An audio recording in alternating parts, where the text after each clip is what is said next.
Hello there, engineers and hobbyists. We all love Arduinos, right?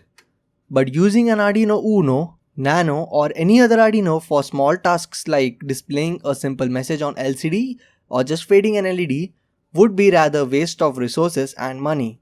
So in this video, we will discover a cheap and compact alternative of Arduino, so-called Attiny85. So let's get started.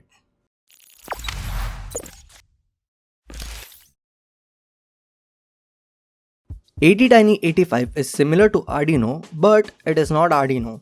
Attiny85 is a microcontroller chip which has 6 general purpose I/O pins, out of which 5 are PWM enabled, and Attiny85 also supports SPI and I2C communication protocols. But it has only 8 KB of programming memory. So yes, it is not as capable as Arduino, but it will just work fine for small projects. This Attiny85 comes in module and standalone chip too. I would never recommend beginners to use this chip and rather go for module, which consists of a voltage regulator and can be directly plugged into your computer.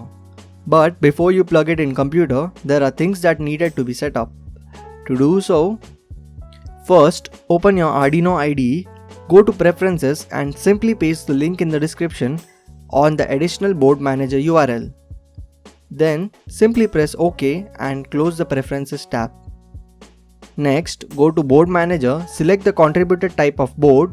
Now select DigiStump AVR boards and simply install it. Now install the drivers on a computer from the link given in the description. Once done installing, plug in your board into the USB port of your computer. Now open Device Manager. Click on View menu and select Show Hidden Options.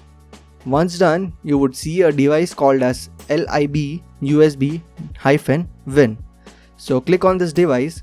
You would see a DigiSpark USB device. If it is not highlighted, that's because drivers were not properly installed. So we will right click on this device and click on Update Device, and then we will browse the drivers from our computer and select the location of the drivers that we downloaded, and we are done. Now let's run a test code to check our Attiny board.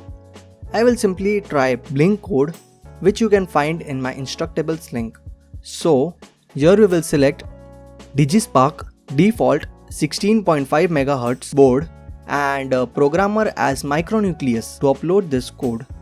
At this time, don't plug in your board. First press the upload button on your compiler and it will show a message to plug in your device within 60 seconds. Once you see that message, it's time to plug in your device on computer. It will take some time to execute and upload this code. Once it is done, it will show compilation completion message. Once it is done, you will see a red LED at pin number 1 blinking. It is a sign of successful setup of our board. We would do much more experiments and projects on this board in future. But for now, this is it. Don't forget to subscribe to Mission Critical for such awesome tutorials and projects. Until next one, goodbye.